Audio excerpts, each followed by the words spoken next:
Eu gostaria de saudar a você com a paz do Senhor Jesus Cristo. Graças a Deus estamos juntos nesta penúltima lição da Escola Bíblica Dominical deste trimestre, que fala sobre a Santa Igreja do Senhor Jesus, o corpo de Cristo. E hoje, na lição de número 12, nós vamos falar do papel da pregação no culto. E claro, quando para nós, crentes pentecostais que amam a Deus, nós respeitamos e amamos a palavra de Deus, e ela deve, sem dúvida alguma, ser o centro do nosso culto. E hoje nós vamos estar falando sobre este assunto. O comentarista da lição nos ajudou em algumas explicações muito boas colocações para o nosso pensamento, e nós vamos estar caminhando nisso no decorrer da nossa lição. Nós estamos apresentando para você uma dinâmica de introdução da classe. Já fizemos há umas 2 ou 3 semanas para trás, onde você pode, junto com os seus alunos, refletir sobre o tema a nível de introdução. O próprio comentarista sugeriu no princípio da lição que se falasse sobre essa parte aqui que eu estou colocando embaixo. Eu adicionei uma primeira parte, e o que está escrito aqui são temas para os seus alunos pensarem, não é? E sugerirem, de pregações que edificam a fé da igreja. Ou seja, em outras palavras, seria tipo assim: o que você entende, que tipo de tópicos bíblicos você acha que é importante que seja pregado, repetido, né? Enfim, na igreja, os nossos encontros, principalmente os encontros públicos do domingo, mas por que não pensar nos cultos de doutrina também? Que pregações são essas, que temas são esses que edificam a fé da igreja, fortalecem? Então, a pessoa pode sugerir alguns temas aqui, e eu botei a caixinha do lado para, caso você use este recurso aqui, você pode sugerir ao irmão: olha, se este tema você tem ouvido ele com uma certa frequência, ou mesmo que tenha sido uma vez, não é? Você marque ele, ou seja, vamos dar graças a Deus que a nossa igreja está pregando aquilo que nós mesmos entendemos que seja de edificação para a nossa alma.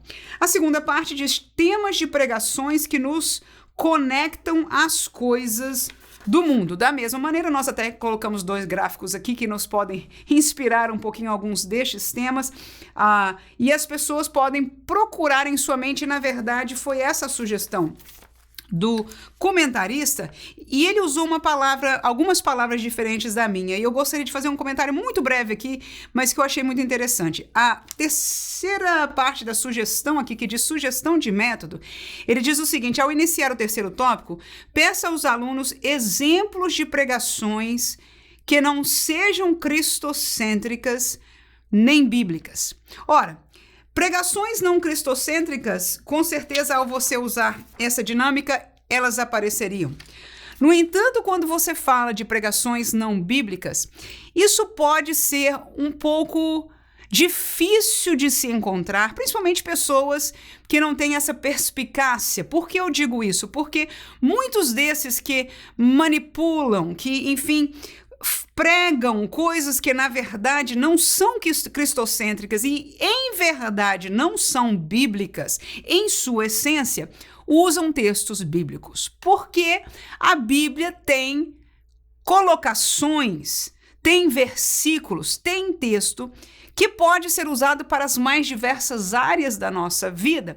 Alguns deles são diretos e eles não teriam condições de usá-la, porque, enfim, negaria aquilo que eles vão estar ensinando, mas outros que falam de uma maneira indireta, fora de contexto. Sempre há as pregações, porque nós estamos falando de pregações, portanto, algo que acontece dentro das igrejas evangélicas. Nós não estamos falando de pregações, enfim, em outros grupos, né, de religião, fora do meio evangélico, porque não dizermos inclusive dentro da nossa denominação, mas o fato é que algumas pregações são descontextualizadas, mas usam a Bíblia, usam versículos, usam pensamentos. Claro que não fica ali, não é rica com certeza nos textos bíblicos, porque senão não conseguiriam, não é, fazer essas colocações tão humanizadas, tão humanistas, que são hoje muito presentes nas pregações por todo o lado evangélico. Então, a minha sugestão é que você possa passar isso, eles dê a sugestão. E o seguinte: se você só entregar para eles e permitir fazer, essa é uma maneira. Outra maneira, se você tiver um quadro e você falar, olha, irmãos, preencha aí, mas depois me passem o que vocês dissem, deixa eu colocar algumas ideias aqui no quadro. Esta é outra maneira.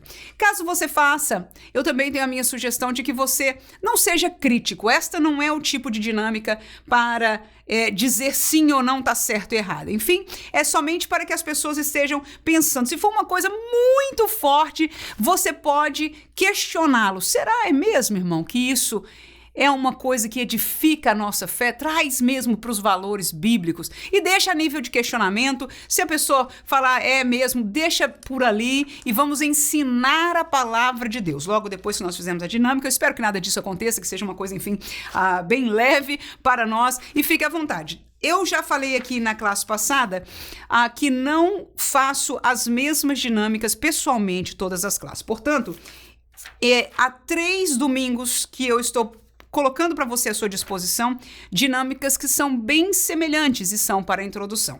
Então, geralmente, eu não apresento na minha sala de aula da mesma maneira todos os domingos.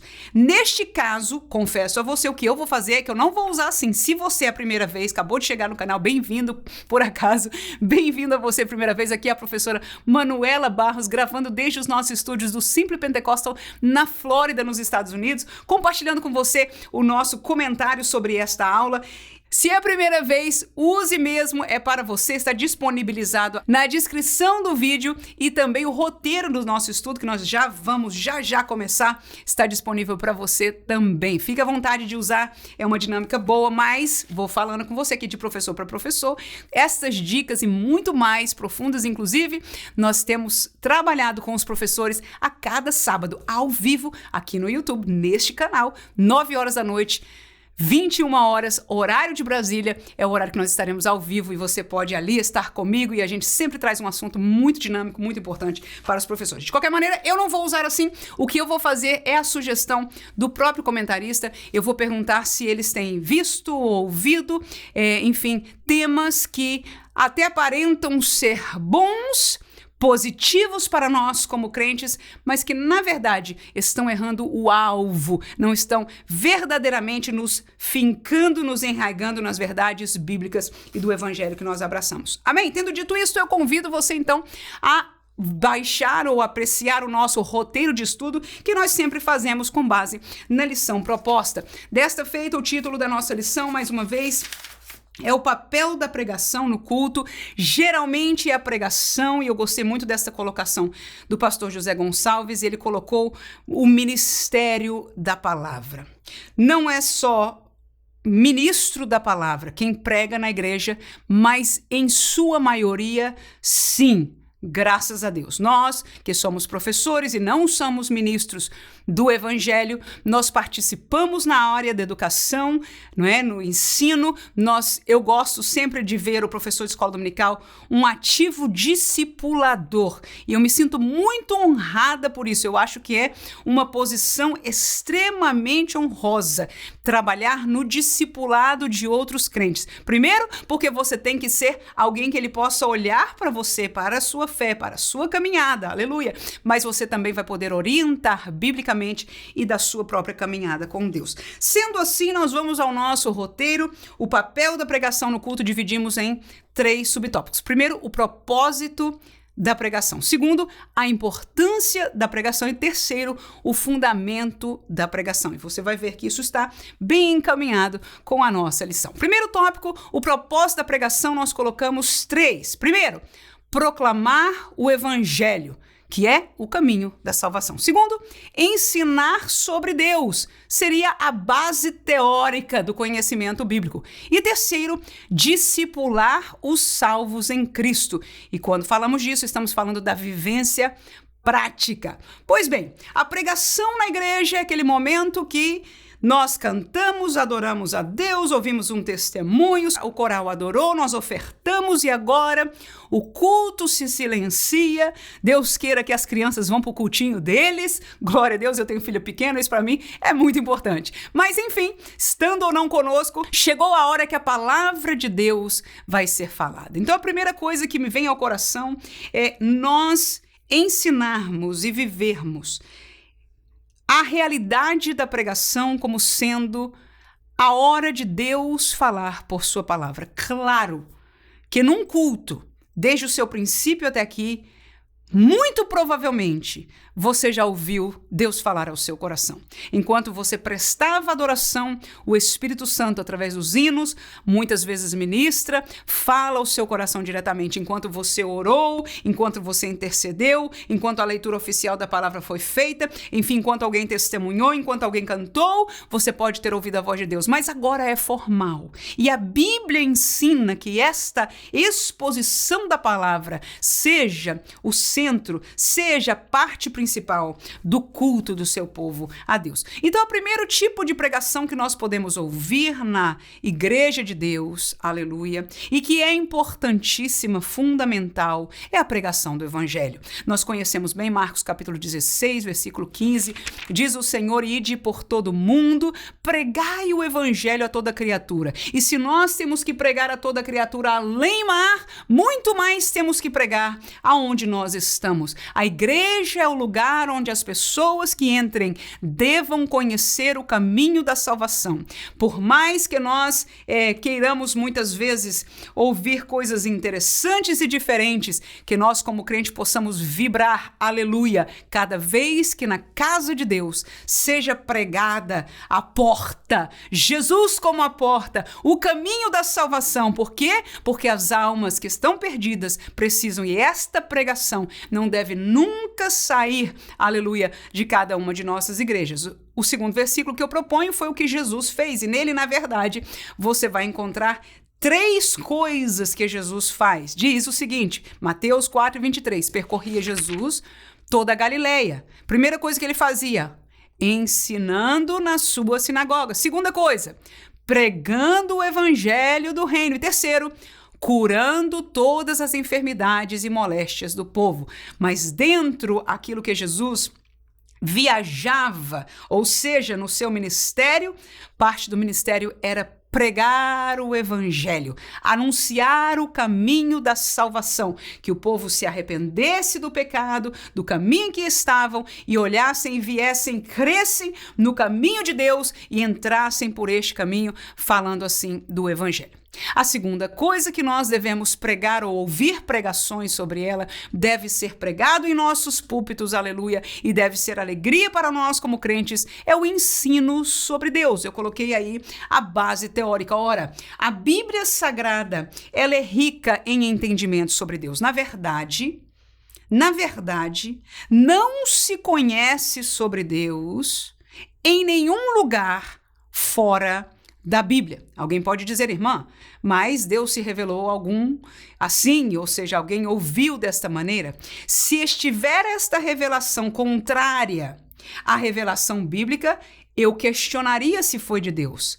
Pode sim alguém ter visto uma aparição angelical? Eu tenho vários exemplos bíblicos de pessoas a quem Deus apareceu ou permitiu que um anjo lhe fosse falar e aquilo abriu o caminho. O Cornélio mesmo, através de um sonho, ou através de um anjo que vá, e enfim, outros textos colocam isso. Há esta possibilidade, claro, Deus tem interesse, aleluia, que todos se salvem e Ele move, Ele quer com certeza a maior parte do mover é através da igreja, através da pregação da igreja, através dos missionários, mas Ele pode mover de outras maneiras. Mas esta revelação não é fora da Bíblia, porque a Bíblia prescreve que Deus pode usá-las assim. Quem diz amém?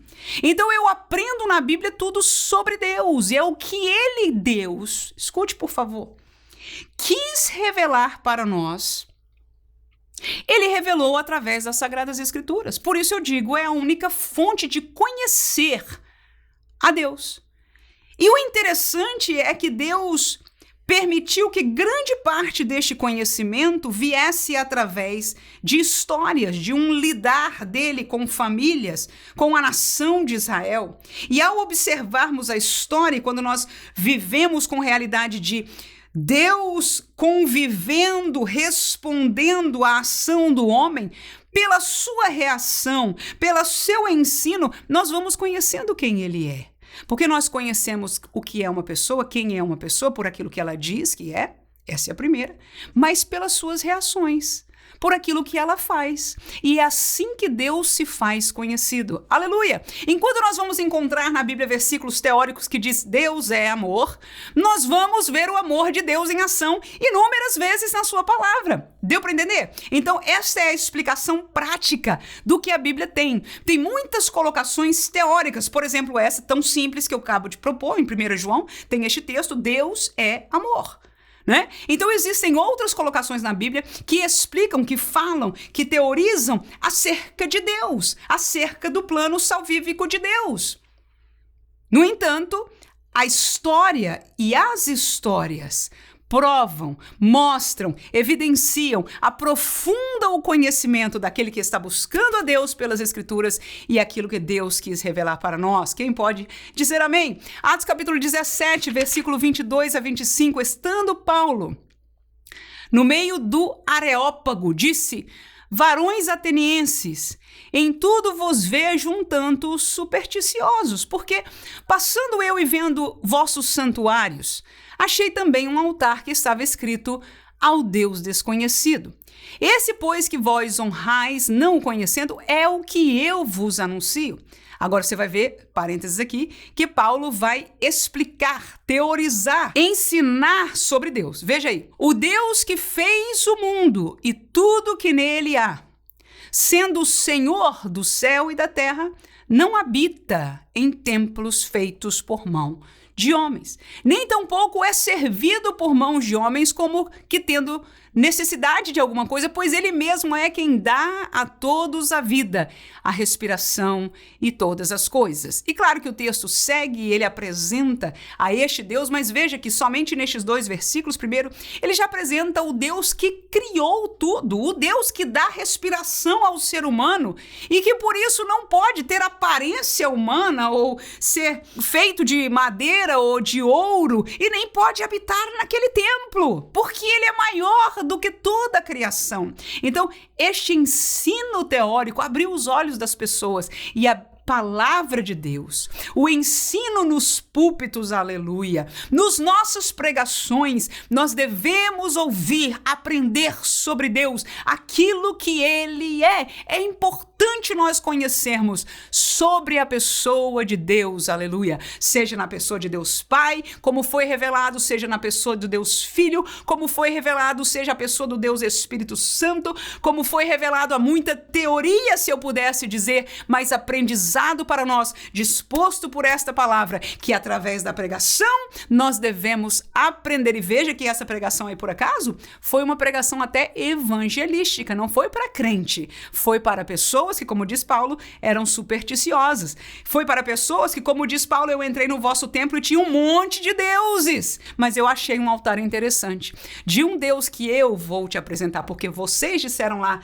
no que estava escrito, um Deus desconhecido, aleluia. Atos capítulo 19, versículo 1 ao 9, um texto um pouco largo, mas falando exatamente deste ensino através do homem de Deus do ministério. Sucedeu que enquanto Apolo estava em Corinto, Paulo, tendo passado por todas as regiões superiores, chegou a Éfeso e achou ali alguns discípulos.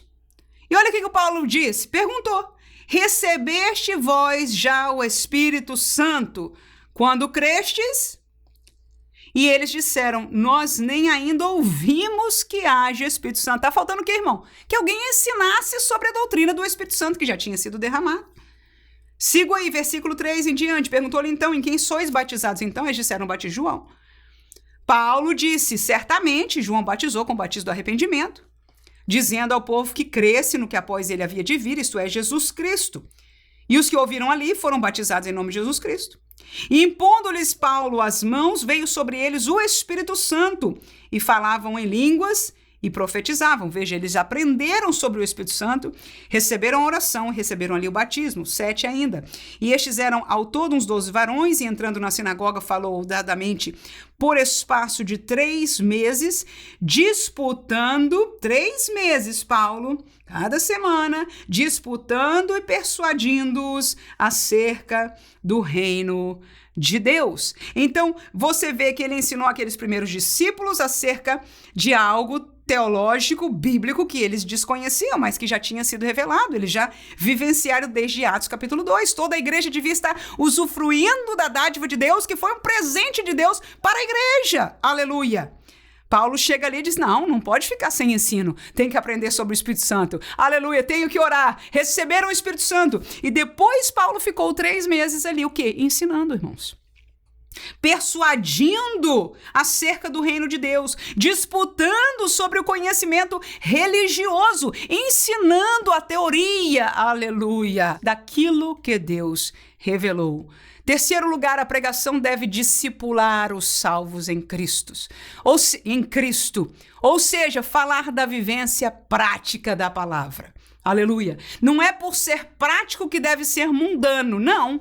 Mas a palavra de Deus não é só teórica, pelo contrário. Quando eu sei que Deus é amor, usando este exemplo simples que nós estamos usando, existe a comprovação experimental bíblica através das histórias, mas existe a comprovação experimental prática na minha vida. Ou seja, alguém vai pregar sobre uma história que eu vejo Deus agir com amor, aleluia, e quando eu escuto esta pregação, eu vou reconhecer a ação de amor de Deus para com a minha vida. Quem pode dizer amém? Nós usamos alguns versículos no livro de Romanos, a carta aos Romanos, é a carta de Paulo a uma igreja nova na fé, então é uma carta bem discipuladora, simples em algumas coisas, né, esclarecedora de coisas básicas da fé, e nós vamos deixar alguns textos aí comprovando somente, nós não vamos aprofundar-nos em nenhum deles, mas é só para mostrar a abrangência de como a palavra tem coisa para nos discipular.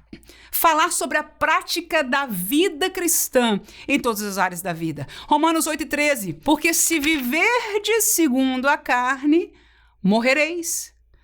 Mas se pelo Espírito mortificardes as obras do corpo, vivereis. Então, um exemplo, uma explicação de prática do apóstolo para aquela igreja, que não deve viver segundo a carne, mas é um pouco difícil, né? Carne, espírito, como é que é? Mas a segunda parte está bem clara, e claro, o contexto ajuda bastante, mas mesmo neste versículo, diz assim, olha, se pelo Espírito, ou seja, se pela tua vida espiritual você mortificar as obras do corpo, ou seja, dizer ao seu corpo, não, tá tentado com isso, não. Crucificá-lo, que é um contexto aí, com Cristo. Mortificar a obra do corpo, então você vai viver, você vai permanecer em vida. Aleluia. Isso é uma exortação, uma palavra discipuladora. Aqueles irmãos, 13:1 ainda de Romanos, diz toda a alma esteja sujeita às autoridades superiores. Porque não há autoridade que não venha de Deus. E as autoridades que há foram ordenadas por Deus. E aí Deus não está fazendo distinção de uma para outra. Diga-se de passagem, tanto no tempo de Jesus como no tempo de Paulo, a autoridade sobre eles romana não era gente boa, não era gente crente, não era gente sã, não era gente, enfim, que estava fazendo o melhor para eles. Pelo contrário.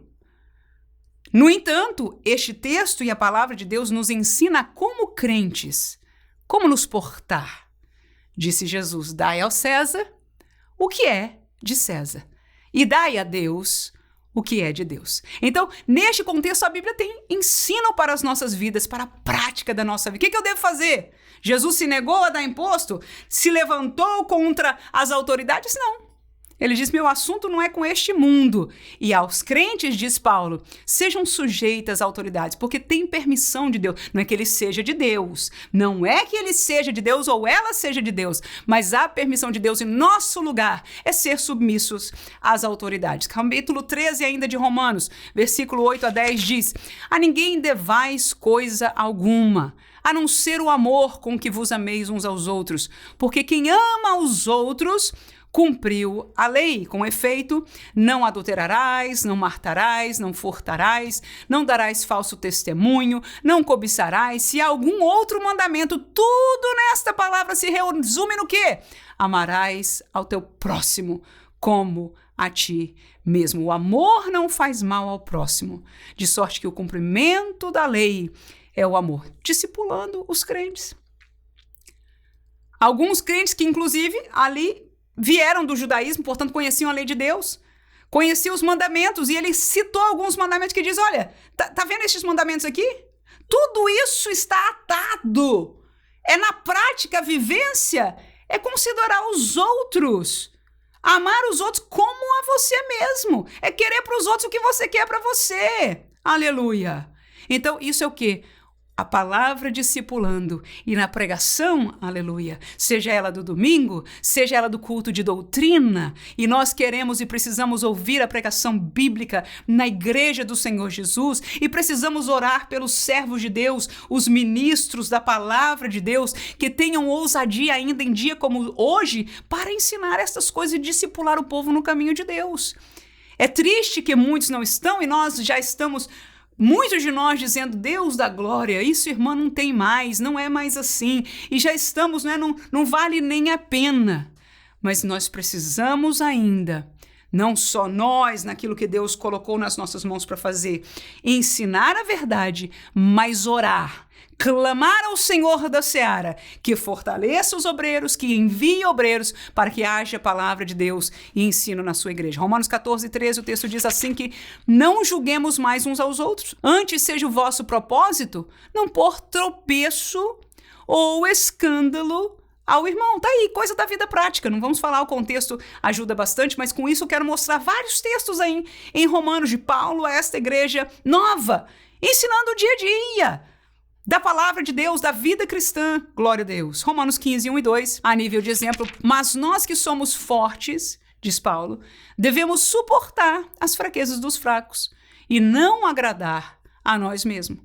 Porquanto, cada um de nós agrade ao seu próximo no que é bom para edificação. Então tem duas coisas aí, né? Claro, são conselhos práticos. Mas Paulo diz, gente, a gente tem que pensar, né? Nós somos crentes. Muitos de nós nos encontramos fortes na fé, nos achamos fortes. E haja paciência com quem ainda está falando mal, ou com quem faz isso, ou com quem tem essa mentalidade, ou com quem faz essas perguntas, ou o que quer que seja a fraqueza de algum irmão. Ou se escandaliza com tudo. Enfim, não quero nomear, são várias, podem ser.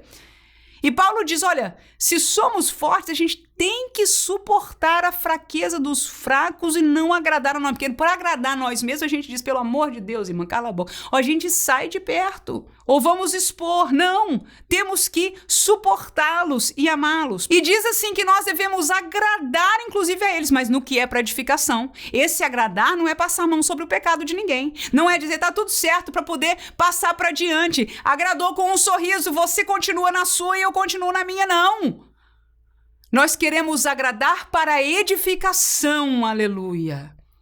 Ou seja, às vezes a coisa é difícil de fazer, porque para edificá-lo na fé e em Deus não é fácil, mas de uma maneira agradável, amorosa. Então são vários conselhos práticos e a Bíblia está cheia deles para nós. Segundo tópico, muito importante, a importância da pregação. Primeiro, na edificação da igreja. Valores biblicamente cristãos. E eu usei essa palavra biblicamente proposital. Não são só valores cristãos, são valores biblicamente cristãos. Segundo, na admoestação dos crentes contra o pecado e contra todo o engano. E terceiro, na resistência a uma cultura sem Deus. Então, a pregação na igreja, ela é de extrema importância nesta luta para edificar a igreja em valores biblicamente cristãos.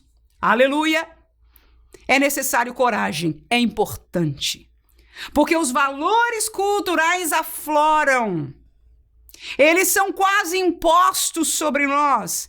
E é ouvindo a pregação enfática e de autoridade da palavra de Deus que nós devemos, por esta pregação, sermos edificados, sermos calcados, sermos fortalecidos nestes valores biblicamente cristãos. Eu não vou colocar muitos versículos neste tópico, mas esta é o cerne, um versículo, este texto único, vamos colocá-lo para exemplificar, Efésios capítulo 4, vamos ler o 17, depois saltaremos do 24 ao 30. Diz assim o apóstolo, e digo isso e testifico no Senhor, para que não andeis mais como andam também, quem, irmãos? Os outros gentios, na vaidade do seu sentido. Ou seja, o pastor Paulo está dizendo à igreja de Éfeso, gente, vocês não têm que estar mais andando como aqueles de onde vocês saíram, ou seja, do mundo. A partir do versículo 24, ele continua dizendo que vos revistais do novo homem, que segundo Deus é criado em verdadeira justiça e santidade. Quem é o novo homem? Aquele que nasceu de novo. O novo nascimento, a experiência da salvação. Salvação é novo nascimento, nasceu um novo homem. Se não teve essa experiência que tudo mudou, então não aconteceu. Seguimos, segue Paulo, o ministro da palavra, aquele que edifica a igreja, aquele que usa a pregação, neste caso uma carta, para trazer estes valores biblicamente cristãos para o povo de Deus. Pelo que segue ele, deixai a mentira e falai a verdade cada um com o seu próximo, porque somos membros um dos outros. Irai-vos e não pequeis, não se ponha o sol sobre a vossa ira. Não deis lugar ao diabo, aquele que furtava, não furte mais. Antes trabalhe, fazendo com as mãos o que é bom, para que tenha que repartir com o que tiver necessidade. Não saia da vossa boca nenhuma palavra torpe, mas só a que for boa para promover edificação, para que dê graça aos que ouvem. E não entristeçais o Espírito Santo de Deus, no qual estáis selados para o dia da redenção. Olha, a carta inteira é presente de Deus para a igreja, aleluia. Mas aqui está alguns versos, algumas exortações, falando no imperativo. Da vossa boca não pode sair isso. Quem furtava não faz mais. Quem falava e falava mentira não vai mentir mais. E não vão entristecer mais o Espírito Santo que habita em vós. E que se entristece com o quê? Com todo o pecado. Aleluia. Com toda falta de santidade. Com toda falta de amor. Glória a Deus. Então, a pregação tem esta importância de edificar a igreja. Mas a igreja ela é edificada na verdade. Não é no passar a mão por cima. Não é deixar de falar sobre as coisas da realidade. Você veja que há tudo na prática. Ela é forte, ela é enfática, ela é autoritária. Glória a Deus. E estes homens de Deus têm que usar a autoridade. Não é a autoridade deles, é de Deus e da palavra de Deus. Mas a eles foi dada uma posição de autoridade, sim, em relação à igreja. E a nós, lembra aquele versículo que acabamos de ler? Cabe-nos ficar debaixo, respeitar toda a autoridade. Se nós temos que respeitar a do ímpio, muito mais. Alguém que foi lavado pelo sangue de Jesus. Perfeito? Pode não ser, mas não é pior do que Nero. Não é pior do que Domiciano. Não é pior do que outros imperadores de Roma. Não é pior do que o presidente atual de qualquer das nossas nações. Ou governador local do nosso estado. Não importa. É gente que conheceu e que Deus o separou para o trabalho da obra de Deus. E estão cumprindo. Com suas fraquezas, com as suas fortalezas, estão no lugar onde Deus os chamou e têm o privilégio, e prestarão contas a Deus, da pregação da palavra, para nos trazerem valores, como Paulo colocou à igreja de Éfeso, biblicamente de crente. Aleluia. Segundo lugar de importância, a admoestação. E a admoestação não é fácil, irmão, é exortação. Então, pastor, pregação, tem essa função de admoestar, de chamar a atenção dos crentes, através dos seus diversos temas. Temas bíblicos, cristocêntricos, sobre a vinda de Jesus. Jesus vai vir em breve. O que eu vou fazer? Vou exortar a igreja, irmãos, abre o olho, te prepara. Sai da vida de pecado, acerta a tua vida. Admoestação. Contra o pecado e contra todo o engano. Duas coisas que estão em todo tempo ao nosso lado. O pecado nos rodeia. Paulo até diz, que miserável homem que eu sou. É uma tentação, é uma tragédia. Ser humano, viver nesta carne é difícil, porque o pecado nos rodeia. Mas a pregação da palavra, a admoestação da palavra é para manter, aleluia, a alma do crente, o espírito do crente fortalecido contra as forças do pecado, mas contra o engano também.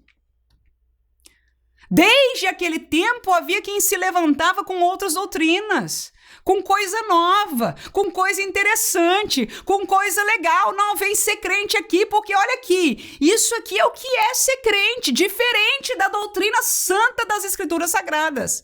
Vamos ler somente este texto, na verdade, 2. Vamos ler o texto de Romanos e também de Efésios, Romanos 6, versículo 1 e 2. Depois saltarei ao 12, 16 e 17. Diz assim Paulo a esta igreja de Roma: que diremos, pois? Permaneceremos no pecado para que a graça seja mais abundante? De modo nenhum. Nós que estamos mortos para o pecado, como viveremos nele ainda? Não reine, portanto, o pecado em vosso corpo mortal, para lhe obedecerdes em suas concupiscências. Não sabeis vós que a quem vos apresentardes por servos para lhe obedecer, sois servos daquele a quem obedeceis? Ou do pecado para a morte, ou da obediência para a justiça. Mas graças a Deus, que tendo sido servos do pecado, obedeceste de coração, olha aí, a forma de doutrina a que fostes entregues. Escute, por favor. Nós, quando viemos a Cristo, alguém nos apresentou a mensagem da cruz. Mas junto com ela, a cruz é a porta e logo vem um caminho que, disse Jesus, é estreito. É a forma de doutrina, é a maneira de viver daqueles que agora estão salvos e que para nós, neste tempo, se torna possível por causa do Espírito Santo que habita em nós. Nós somos nova criatura, o Senhor vive em nós pelo seu Espírito e nós podemos permanecer e obedecer. Esta forma de doutrina, este é o caminho que nós somos propostos a seguir. E ele lembra, olha, o pecado, se você servir a ele, se torna servo dele, mas graças a Deus, diz Paulo. Faz sentido eu continuar no pecado? Claro que não, ele disse. Mas graças a Deus que uma vez, um tempo atrás, vocês foram servos, mas agora vocês obedeceram a esta forma de doutrina que tem que ser pregada ainda na igreja. Quem diz amém? Esta forma de doutrina, nós mesmos crentes não queremos ouvir muitas vezes, porque há coisa aqui que até a nós, os santos de Deus, bendita irmã Manuela, até hoje há coisas na Bíblia, prioridades principalmente, que o meu coração, a minha alma, o meu dia a dia muitas vezes me faz perder essa ordem. E de repente vem a palavra de Deus e me puxa e diz, não, teu coração está vendido para outra coisa. Tem outra prioridade aí na tua vida. É preciso essa pregação, é preciso a palavra, é preciso a autoridade. Há esta importância da pregação contra o pecado e contra o engano. Veja ainda o texto de Efésios 4:14 que diz, para que não sejamos mais meninos inconstantes, levados em roda por todo vento de doutrina, pelo engano dos homens, que com astúcia enganam fraudulosamente. Veja que o texto de Efésios 4 está bem conectado. Todo ele, 4:11, é o chamado, é de Jesus dizendo, eu levantei para a igreja, eu dei para a igreja. Ele fala que ele foi às partes mais baixas, ele subiu ao alto, levou consigo o cativeiro, deitou aos homens, e eis que ele deu à igreja o ministério da palavra. Em suas 5 aplicações, 5 vocações ministeriais, mas aqueles são ministros da palavra. Para quê? Para a edificação da igreja. No fim do texto é este que eu li, para que não sejamos mais, o quem? Nós, a igreja, meninos inconstantes. Porque quem não conhece doutrina é inconstante. Será que é assim que a gente serve a Deus? Mas não pode isso, eu ouvi aquilo, isso é inconstância. Tem isso na igreja para todo lado. Qual é a solução? A pregação da palavra. Por isso a pregação da palavra é importante. Por isso nós, como crentes, precisamos clamar a Deus por aqueles que pregam a palavra. E no dia que um tiver coragem de ser bem direto, a gente tem que dizer aleluia, glória a Deus, aleluia, fala. E se um dia cair entre nós e doer aqui, também temos que dizer obrigado, Senhor. Ajuda-me a estar neste espírito de obediência, nesta posição de obediência, de temor diante da tua palavra. Por quê? Porque há muitos meninos inconstantes, há muita gente sendo levado por vento de doutrina, tá muita gente sendo enganada. Estou lendo do texto, Efésios 4,14. Por homens que enganam fraudulosamente, usando de astúcia, tá para todo lado. Mas Deus, Jesus, deu para a igreja o ministério da palavra. Jesus deu para a igreja homens que amam e têm compromisso com esta palavra. E eles haverão de prestar contas a Deus pela sua igreja. A quem muito é dado, muito lhe é requerido. Qual é a outra importância da pregação e última para este tópico, para este contexto? É a resistência a uma cultura sem Deus. O fato é que a cultura está do lado de fora das portas da igreja. Mas nós, crentes, temos trazido. Por quê? Porque nós estamos alimentando dela. Se nós vivêssemos o evangelho dos nossos antigos que diziam não vejam, porque Davi mesmo disse eu não vou pôr diante dos meus olhos, mas para a gente diz não tem problema, não tem nada a ver. Tudo tem a ver. E nós estamos manchando o nosso espírito, nem ligando para isso, consumindo e sendo atingidos pelo engano da velha serpente, e aí estamos trazendo isso para dentro da igreja, e a coisa está começando, está seguindo em fomentar, porque é o pecado, porque é o mal. É necessário a pregação da palavra de Deus. Ouve quem quer, se arrepende quem quer, muda quem quer, aleluia, é transformado quem quer, deixa o pecado quem quer, fecha os olhos quem quer, decide por fidelidade exclusiva a Deus quem quer, mas a palavra é pregada. O papel do ministro do evangelho é pregar a verdade. O meu e o seu, como cooperadores com eles, é ensinar a verdade. A resposta cabe a cada um. Mas se nós o fazemos com autoridade, com amor, aleluia, com piedade, intercedendo, Deus há de mover em suas almas e com certeza, como disse, Deus move, Deus quer sempre trazer-nos, fazer-nos permanecer, mas a escolha é de cada um. Você escolheu estar cada semana aqui assistindo esses vídeos, porque você encontrou algo, aleluia, neste lugar e, portanto, você escolheu. Muitos ouvem isso e dizem, isso é fanatismo, não é para mim, vou para outro. Por exemplo, estou só dando um exemplo, e muito disso acontece nas nossas igrejas, os nossos jovens, os nossos adultos, a cada um de nós. Vamos ouvir, a exortação veio, nós naquela hora decidimos, não, isso não é para mim. Outros de nós diz, Senhor, tem misericórdia da minha vida, porque sou eu este homem, como disse Davi a Natã. Aleluia! Atos 2:40 diz o seguinte, e com muitas outras palavras isto testificava e exortava, dizendo, salvai-vos desta geração perversa. Voz do apóstolo Pedro, àquele público que ouviu a palavra de Deus. O mundo é perverso, a cultura é perversa, esta geração é perversa. Ponto. Não é, gente, vamos ser um pouquinho diferentes. Não! Salvem-se, corram, saiam, aleluia. É o que Pedro pregou. O ministro da palavra de Deus pregou. Com muitas outras palavras, veja aí. Ele testificava e exortava. Resistia à cultura. Aqui na igreja, Paulo quantas vezes dizia? Aqui, não. Isso é costume do mundo. Aqui, não. Romanos 12:2. E não vos conformeis com este mundo. Ah, irmã, é tudo assim. Não! É tudo assim para quem decidiu que é tudo assim. Eu e você não. Eu e você vamos arvorar a bandeira da verdade, o evangelho de Cristo Jesus, esta palavra que nos foi presenteada. Se aqui diz não, é não. Dói para mim, é dificílimo. É complicado.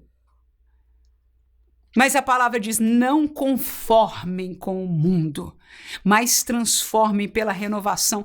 Você vai entender a palavra de Deus. O vosso entendimento sabe qual é a verdade de Deus. E aqui ninguém está falando de transe espiritual, porque não é isso que existe nas verdadeiras igrejas evangélicas pentecostais. Não! Nós lemos a mesma palavra que diz pela renovação do nosso entendimento. E nós entendemos a vontade de Deus e podemos experimentá-las. Não só entendemos, mas como diz o texto de Romanos, para que experimenteis a boa, agradável e perfeita vontade de Deus. Qual é? Que sejamos batizados no Espírito Santo. Qual é? Que tenhamos dons espirituais. Qual é? Que evangelizemos as almas. Qual é? Que permaneçamos firme no caminho que ele nos propôs.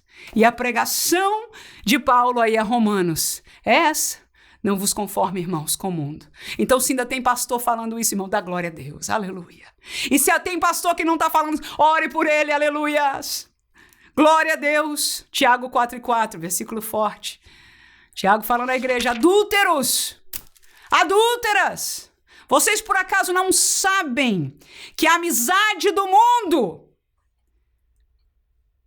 é inimizade contra Deus? Não sabem.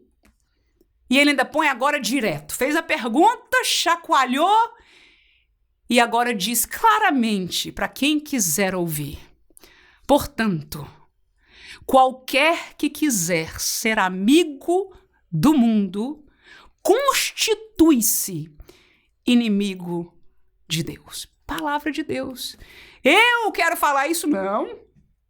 Não quero, irmãos. Mas é a verdade de Deus para mim, inclusive, então eu tenho que viver. E se o Senhor me deu a oportunidade, o privilégio de estar na frente de uma classe, onde eu sou discipuladora, cooperadora junto com o ministério da palavra, com o pastor da igreja, com a igreja do Senhor Jesus, eu não posso me esquivar. E eu vou ler este texto. E quando este texto foi lido, não é a minha exortação, é a palavra de Deus. Eu não preciso falar muito depois disso. Deixa Deus, deixa o Espírito Santo. Quando a pessoa lê, agora faça o povo ler a palavra de Deus. Aleluia. Aqueles que são ministros da palavra, preguem a palavra. Sejam usados por Deus. Porque a verdade é essa que está escrito aí. Que é essa que acabamos de ler. Qualquer que quiser. Jovens, adolescentes, crianças, adultos, vividos e grandes e fortes na fé, quer ser amigo do mundo, você está se constituindo inimigo do Deus que você diz que ama. Terceiro e último tópico, o fundamento da pregação. Esta é a resposta, sobre aqueles temas que nós falamos no começo da aula. A pregação, ela deve ser, em primeiro lugar, centrada em Cristo e não no homem. Em segundo lugar, a prioridade é no espiritual e não do material. Em terceiro lugar, ela deve ser o conselho de Deus e não a autoajuda, ou seja, do homem mesmo. Centrada em Cristo e não no homem, 1 Timóteo capítulo 1, versículo 3, 4, depois 6 e 7, diz, como te roguei quando parti para a Macedônia, que ficasseis em Éfeso, para advertires a alguns que não ensinem outra doutrina, nem se deem a fábulas ou a genealogias intermináveis, que mais produzem questão do que edificação de Deus, que consiste na fé, assim o faço agora. Do que desviando-se alguns se entregaram a vãs contendas, querendo ser doutores da lei e não entendendo nem o que dizem, nem o que afirmam. Então, o que Paulo está dizendo aí a Timóteo? Que há pessoas que estão ensinando, que estão pregando uma nova doutrina, uma outra doutrina, um outro caminho que não é estreito. Aleluia. Que não é o caminho que Jesus, que Paulo propôs, o caminho que nos salvou, a experiência que nós temos. E aí ele menciona, tem gente que se dá a fábula, tem gente que se dá a genealogias, tem gente que fala de coisas que provoca mais questões do que edificação, ou seja, há um mundo de coisas que são fora da doutrina verdadeira. E alguns acabam se desviando. É o que diz o versículo 6, se entregando a contendas. Outros estão querendo ser doutores na lei, na palavra, Pode falar, Paulo falava da lei porque estava falando a um grupo de judaizantes, pessoas que já vieram do conhecimento da lei. Hoje nós podemos falar a mesma coisa da palavra, mas que não entendem nem o que dizem nem o que afirmam. Então, se não está centrada em Cristo, se não está centrada neste evangelho, a fundamento da pregação deve estar na doutrina de Cristo, em Cristo Jesus e no seu evangelho, na sua doutrina, no caminho por ele proposto. Tiago, capítulo 4, versículo 3, o texto diz: pedis e não recebeis, porque pedis mal. Para quê? Tá aí, qual o problema do vosso pedido? Para gastardes em vossos deleites, ou seja, no seu prazer, naquilo que dá prazer a você. E sabe que prazer, geralmente a gente pensa só em coisa da carne, mas há prazeres intelectuais. Há prazeres, inclusive, em coisas espirituais, espiritualizantes, porque se é espiritual de Deus, é de Deus.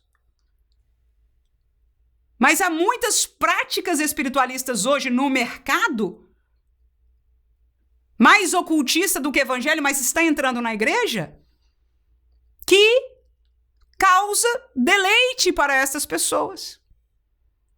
E aí o apóstolo Tiago diz: vocês não recebem porque este pedido Deus não escuta, não vai dar, porque vocês estão pedindo para gastar nos vossos deleites. Portanto, a pregação ela deve ser centrada em Cristo e não no homem. Ou seja, o pastor não tem que pregar para aquilo que é deleite nosso. Amém, irmãos? É isso que eu quero conectar aí deste versículo. Não está direto, está por inferência. Mas a pregação não é para o nosso deleite. É para a nossa admoestação. É para a nossa edificação.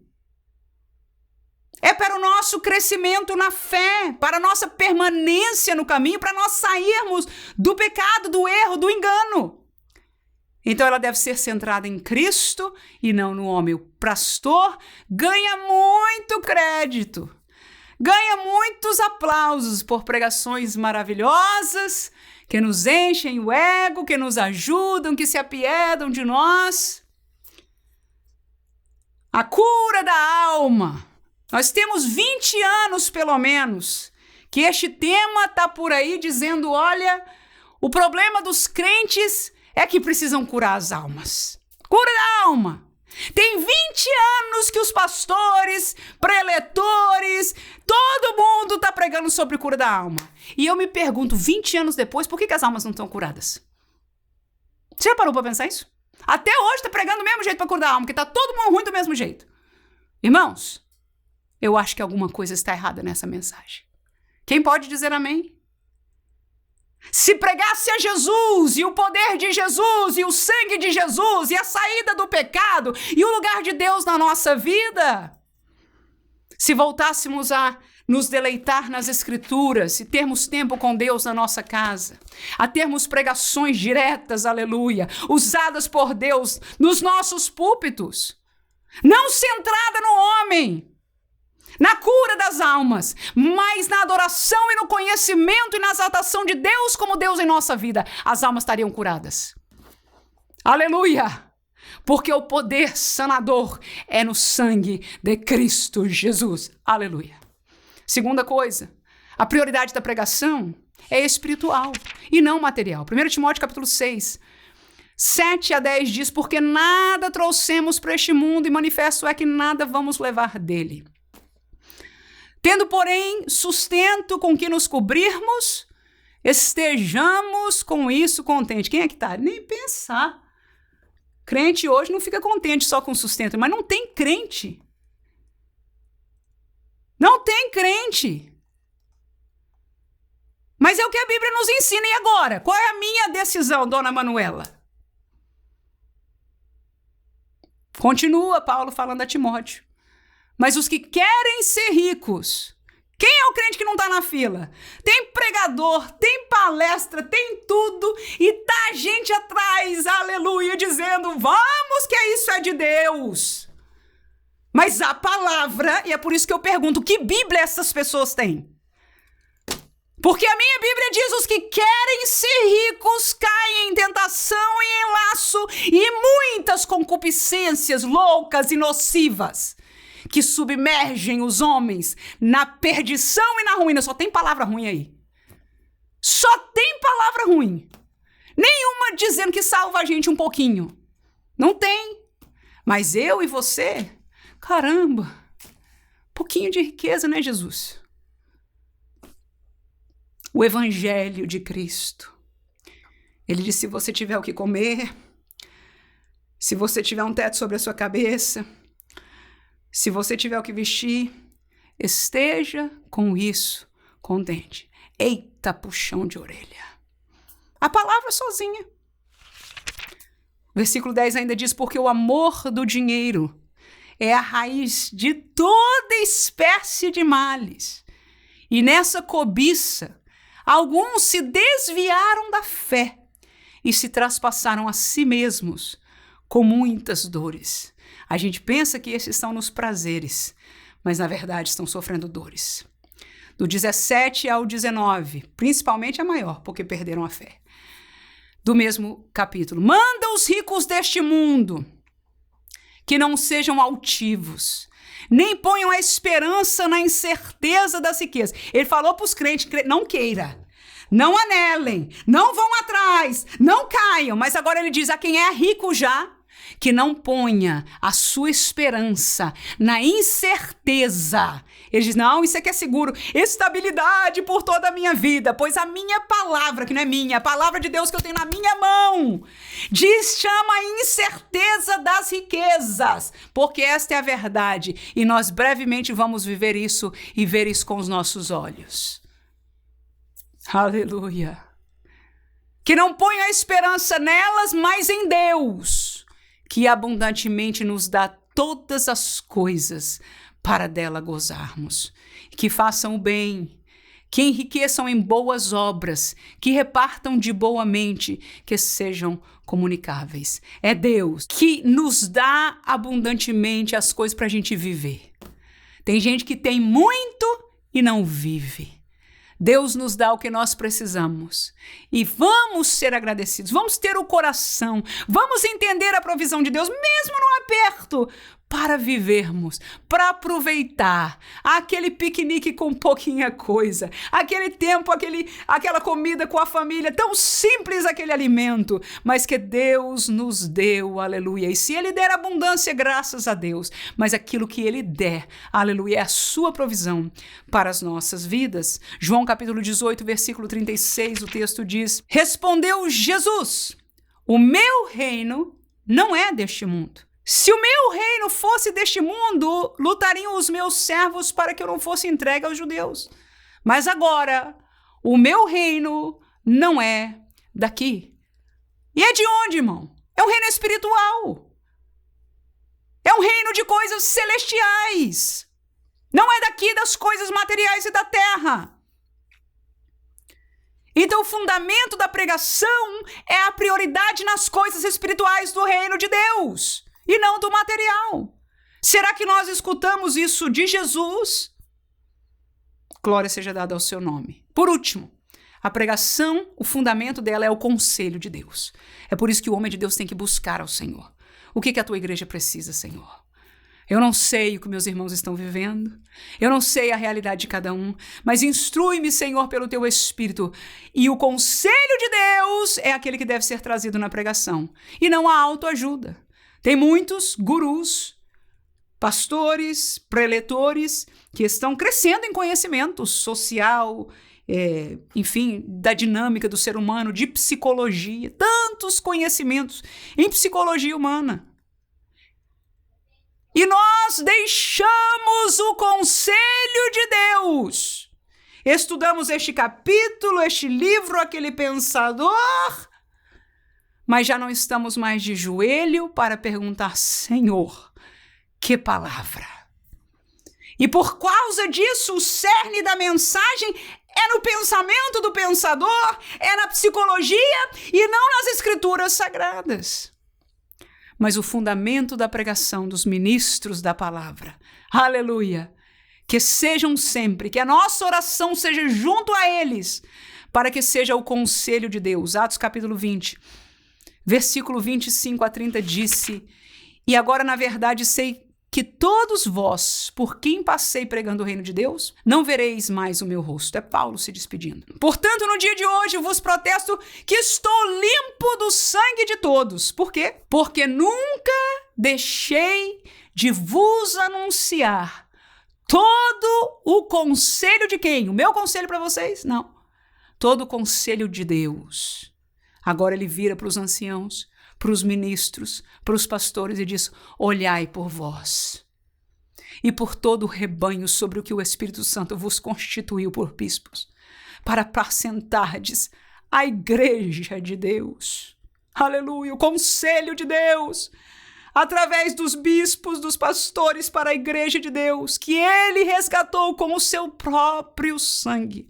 Porque eu sei isso, diz Paulo, que depois da minha partida vão entrar no meio de vós lobos cruéis, que não perdoarão o rebanho, e que dentre vós mesmos se levantarão homens da igreja, do ministério, que falarão coisas perversas para atraírem os discípulos após si. Paulo está dizendo, irmãos, na igreja não vai viver tudo com maravilha, vai ser sempre pregação do evangelho, poder de Deus, não. Vai entrar coisa falsa, eu vou embora, eu estou despedindo de vocês e eu quero que vocês já saibam. Agora eu fiz a minha parte, nunca deixei, estou limpo do sangue de vocês, porque eu nunca deixei de trazer para você e falar o conselho de Deus.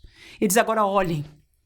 Agora abram o olho, porque vão entrar, vão estar na igreja. E o que é que nós vamos fazer? Aos ministros ele está falando. Vamos cruzar o braço? Vamos deixar a pouca vergonha, o engano acontecer? Não! Temos que nos levantar com autoridade, buscar o conselho de Deus e usar a palavra e pregar a palavra com autoridade. É o que Paulo disse ao ministério da época. E com o coração eu posso só imaginar, porque sabe o que é despedir depois de viver e dar a sua vida por todas aquelas igrejas, por todos aqueles obreiros. Chegou a hora de passar o bastão.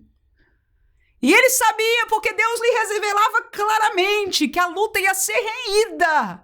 E até hoje é, por isso nós precisamos orar, interceder e lutar junto aos homens de Deus, aqueles que pregam a sua palavra. 1 Coríntios capítulo 7, nós terminamos o nosso estudo com este versículo 10 e 11, diz: todavia aos casados mando, não eu, diz Paulo, mas quem? O Senhor. É o conselho de Deus. Que as mulheres se não apartem do marido. Se porém se apartar, que fique sem casar ou se reconcilie com o marido. E que o marido não deixe a mulher. Claro, um conselho de casamento. Uma realidade do dia a dia, da vida cristã.